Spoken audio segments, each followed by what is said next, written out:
This is where you end up for treatment when you have nothing. Battle wounds notwithstanding, beds aren't always included. At the Rohingya unit of the district Sadar hospital, survivors share the trauma and the hallway.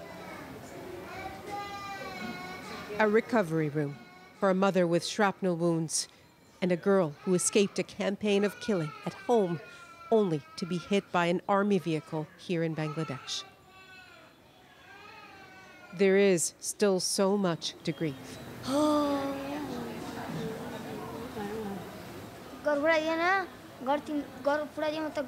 Robi Alam, just 11 years old, watched his house burn before he too was attacked with the butt of a rifle.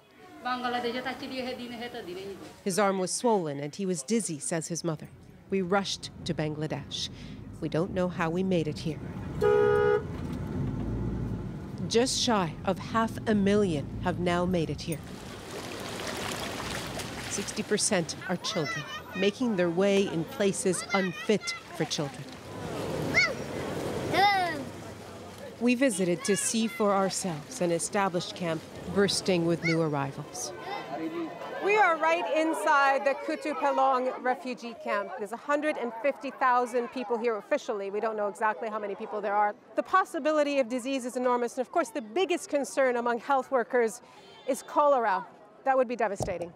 Diarrhea, pneumonia. The kids came from Myanmar with diarrhea, pneumonia, cough, fever, skin diseases, says health worker Nilofar Yasmin.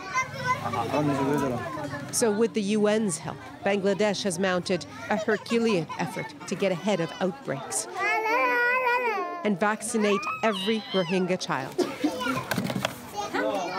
In Kutu Pelong, families have responded.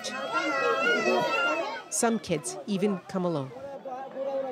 But they need a lot more than a jab, says this Canadian with UNICEF. Most of them come weak. They have not been followed up for the last few months, that's for sure. We need to vaccinate them. We need to provide them with proper foods, and we need to provide them with clean water. For most, this is still a luxury. So is the option of a doctor's opinion.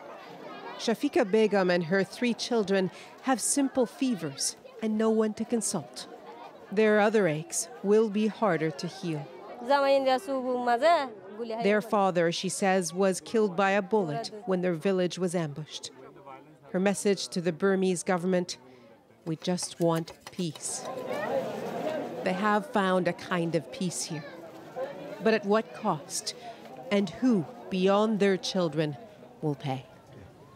Nala Ayed, CBC News, Kutu Pelong Refugee Camp, Bangladesh.